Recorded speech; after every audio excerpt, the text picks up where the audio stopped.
Hello everyone, welcome back to your own channel. आज हम करने जा रहे हैं आपकी वर्कशीट नंबर 47 विषय विज्ञान कक्षा 10 हमारे डेट 16 दिसंबर के लिए। तो चलिए शुरू करते हैं। आज की वर्कशीट में हम पढ़ेंगे तत्वों का आवर्त सारणी। ठीक है, किस तरीके से आवर्त सारणी में जो तत्व हैं उनको रखा गया। तो देखो, जो आधुनिक आवर्त सारणी है उसमें तत्वों की स्थिति क्या थी।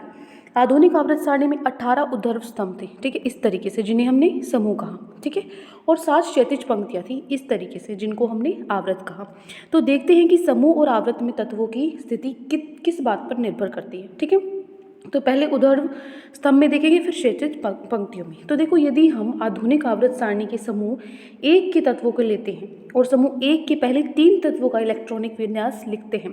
पहला क्या होता है, हाइड्रोजन, जिसका एक ही होता है आपका परमाणु संख्या, तो इलेक्ट्रॉन विन्यास एक ही होगा। कंटिन्यू करते हैं। वो लिथियम है, जो लिथियम का जो इलेक्ट्रॉनिक विन्यास अगर हमें करना है तो इलेक्ट्रॉन 3 इसका परमाणु संख्या होता है, तो पहले में 2, दूसरे में 1, 3 हो गई, 2 + 1 3। उसके बाद सोडियम में क्या हो जाएगा, इलेक्ट्रॉनिक विन्यास 2 8 1। अगर आपको इलेक्ट्रॉनिक विन्यास भी नहीं पता है, वैसे तो पता होना चाहिए, 9th क्लास में ही आपने कर लिया है, लेकिन अगर नहीं पता है तो आप मुझे ज़रूर बताइएगा। हम संडे को इसकी क्लास, लाइव क्लास या फिर जो रिकॉर्डेड लेक्चर है, जो ये छोटे छोटे बेसिक कॉन्सेप्ट है, वो हम क्लियर कर लेंगे। ठीक है, चलिए। तो अब इन चीज़ों में देखो, इन तीनों में एक चीज़ आपने ध्यान से देखी, इन तत्वों के इलेक्ट्रॉनिक विन्यास में क्या समानता है, क्या चीज़ है जो तीनों में एक जैसी है। हम देखेंगे कि इन सभी तत्वों की संयोजकता इलेक्ट्रॉनों की संख्या समान है, एक जैसी। ठीक है, तो इन तीनों तत्वों में कितने संयोजकता इलेक्ट्रॉन है, सब में आखिरी में कितने हैं, एक है ना। तो इन सभी तत्वों की संयोजकता इलेक्ट्रॉनों की संख्या एक है।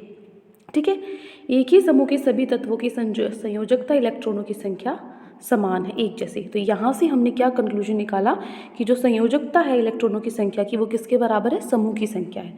तो अगर हमें निकालना है कि कौन सा समूह है, तो जो संयोजकता है उसके इलेक्ट्रॉन की, उससे हमें पता लग जाएगा। ठीक है, अब देखो, किसी समूह में ऊपर से नीचे की ओर जाने पर कोशों की संख्या क्या होती है, बढ़ती है। जैसे जैसे आगे की ओर जाते हो, आप ऊपर से नीचे जाते हो, तो जो कोश हैं वो बढ़ते रहते हैं। देखो, ठीक है, जैसे लिथियम में यहाँ पे जो कोश हैं, इधर 2 हैं, अगले में 3 हो जाएंगे, उससे अगले में 4 हो जाएंगे, इस तरीके से। ठीक है, तो ये तो होगी जो वर्टिकल लाइन्स है, ऊर्ध्व स्तंभ है, उनकी बात। अब आती है क्षैतिज पंक्तियाँ, जैसे lithium, beryllium, boron, carbon, nitrogen, oxygen, fluorine, neon, ये दूसरे आवृत्त के तत्व हैं। इनके इलेक्ट्रॉनिक विन्यास अगर हम देखें तो इनका इलेक्ट्रॉनिक विन्यास इस तरीके से ये है। तो अब बताओ, जो इनका आखिरी जो इलेक्ट्रॉन है वो सब सेम है क्या, बराबर है। तो इन सभी तत्वों की जो संयोजकता इलेक्ट्रॉन की संख्या समान है, नहीं, अलग अलग है। यहाँ पे 1 है, 2 3 4 5 6, सबके अलग अलग है। तो क्या इनके कोशों की संख्या समान है, कोशों की संख्या समान है। इसमें भी 2 कोश है, इसमें भी 2 कोश है, कोश मतलब 1 2, यहाँ पे भी 1 2 1 2, जो कोशों की संख्या वो समान है सब में। ठीक है, तो हमने जाना कि इन तत्वों की संयोजकता इलेक्ट्रॉनों की संख्या तो भिन्न भिन्न है, लेकिन इनमें कोशों की संख्या समान है। ठीक है, तो आवर्त में बाई से दाई ओर जाने पर परमाणु संख्या में इकाई की वृद्धि होती है, और तो संयोजकता इलेक्ट्रॉनों की संख्या में भी इकाई वृद्धि होती है। ठीक है, ये चीज़ आपको ध्यान रखनी है। तो यहाँ से हमने सीखा, कंक्लूजन क्या निकला कि जो कोशों की संख्या है ना, वो आवृत्त की संख्या है। आपसे ये पूछा जाए कौन से आवृत्त में है ये, आपको ध्यान नहीं रहेगा, तो आप क्या करो, उसका इलेक्ट्रॉनिक विन्यास करो, फिर काउंट करो कितने कोश हैं, 1 2, 2 कोश हैं तो दूसरा आवृत्त है, 3 कोश हैं तो तीसरा आवृत्त है। आगे समझ, आगे देखो। उसके बाद है अध्यासित कोशों की समान संख्या वाले विभिन्न तत्वों के परमाणु एक ही आवृत्त में स्थित हैं। जैसे यहाँ पे देखो, sodium, magnesium, aluminium, silicon, phosphorus, sulphur, chlorine तथा आर्गन आधुनिक आवर्त सारणी के तीसरे आवृत्त में स्थित हैं। क्यों, क्योंकि इनके परमाणुओं के इलेक्ट्रॉन KLM कोशों में स्थित है। सबके जो कोश हैं वो 3 3 हैं, तो यहाँ पे एक आवृत्त में ये रखे गए हैं। ठीक है, तो परमाणुओं के इलेक्ट्रॉन जो है KLM में कोश में स्थित है। इन तत्वों के इलेक्ट्रॉनिक विन्यास लिखकर की पुष्टि किसी कोश में इलेक्ट्रॉनों की अधिकतम संख्या एक सूत्र 2n वर्ग पर निर्भर करते हैं। मतलब आपको निकालना है ना कि एक जो कोश में अधिकतम कितने इलेक्ट्रॉन आ सकते हैं, तो ये फॉर्मूला यूज़ करेंगे हम, 2n का वर्ग। ठीक है, तो जहाँ ये जो n है यहाँ पे, वो क्या है, नाभिक से नियत कोश की संख्या को दर्शाता है। उदाहरण के लिए जैसे K कोश और L कोश। K कोश क्या है, 2 × 1 का 1 का वर्ग 2, मतलब प्रथम आवृत्त में 2 ही तत्व आ सकते हैं, दूसरे में कितने आ सकते हैं, 8 आ सकते हैं, तीसरे में चौथे, पाँचवें, छठे और सातवें आवृत्त में 8 18 18 32 32 तत्व होंगे। ठीक है, तो ये हमने पढ़ लिया है। जो हमारा जो वर्कशीट है कंप्लीट हो गई। अब हम चलते हैं हमारे क्वेश्चन आंसर पे। ठीक है, जो हमें प्रश्न आज की वर्कशीट में दिए गए हैं। तो आज की वर्कशीट में ये 5 प्रश्न आपको दिए गए हैं। पहला प्रश्न है हमारा, फ्लोरीन और क्लोरीन समूह 17 से संबंधित है। ठीक है, तो इन दोनों की बाहरी कोश में उपस्थित इलेक्ट्रॉनों की संख्या लिखिए। कितने हैं बाहरी में? देखो 17 है। ठीक है, 17 है तो मतलब इसका इलेक्ट्रॉनिक विन्यास करेंगे 2 8 7 बनेगा। ठीक है, 2 और 8 10 हो गए, 10 + 7 17 हो गए। क्योंकि पहले में 2 ही आ सकते हैं ज़्यादा से ज़्यादा, दूसरे में 8 ही आ सकते हैं, तीसरे में कितने बच गए? 7 ही बचे। ठीक है, तो कितने हैं? ये होता है जो बाहरी कोश है ना, इसमें कितने इलेक्ट्रॉन उपस्थित हैं? 7 इलेक्ट्रॉन है। तो आंसर क्या आ जाएगा? इन दोनों की बाहरी कोश में 7 इलेक्ट्रॉनों की संख्या उपस्थित है। ठीक है, हो जाएगा। बिल्कुल इजी क्वेश्चन था, 1 मार्क का क्वेश्चन था आपका।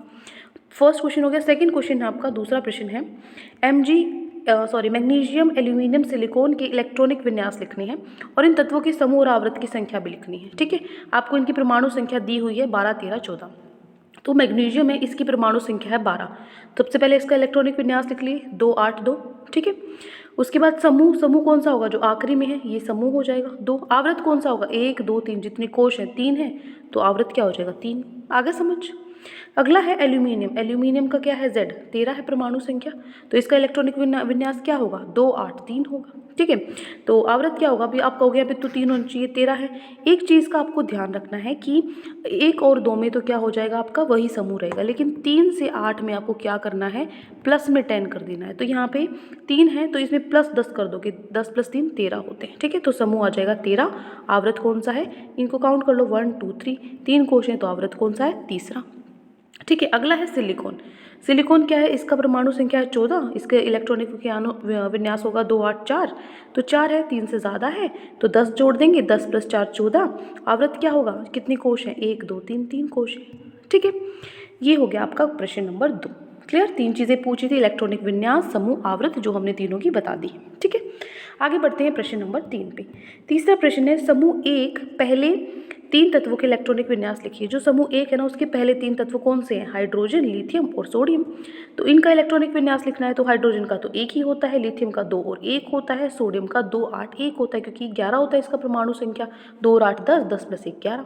ठीक है, फिर इसने पूछा इन तत्वों के इलेक्ट्रॉनिक विन्यास में आप क्या समानता पाएंगे? क्या चीज़ है जो इन तीनों में एक जैसी है?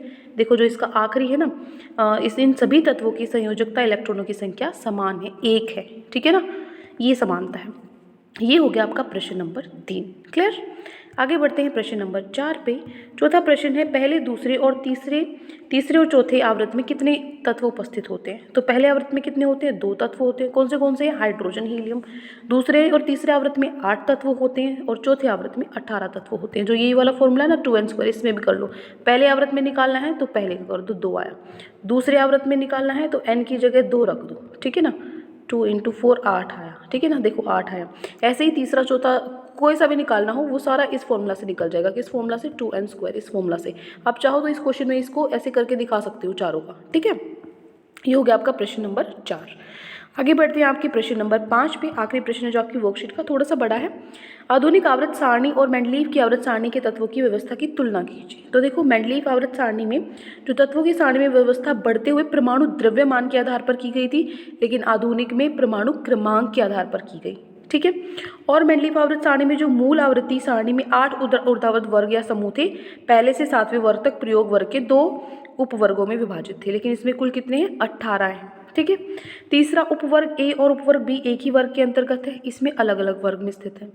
इसमें जो तत्वों के साथ ही संक्रमण तत्व व्यवस्थित थे, इसमें एक ही स्थान पर थे। ठीक है, इसमें जो लेथेनाइड और एक्टिनाइड है अलग नहीं रखे गए थे, इसमें अलग व्यवस्थित थे, दोनों को अलग जगह दी गई थी। ठीक है, तो ये आपका प्रश्न नंबर 5। तो ये 5 मार्क्स में भी आ सकता है, इसलिए मैंने यहाँ पे आपको 5 पॉइंट लिखवाए हैं। ठीक है, तो ये हो गए आपके 5 प्रश्न जो वर्कशीट में गिवन थे। आई होप आपको अच्छे से समझ में आ गए हैं। कोई भी डाउट है किसी भी क्वेश्चन में तो कमेंट सेक्शन में आप मुझसे पूछ सकते हो, और अगर आपको लेक्चर अच्छा लगे तो चैनल को सब्सक्राइब कर सकते हैं, वीडियो को लाइक कर सकते हैं।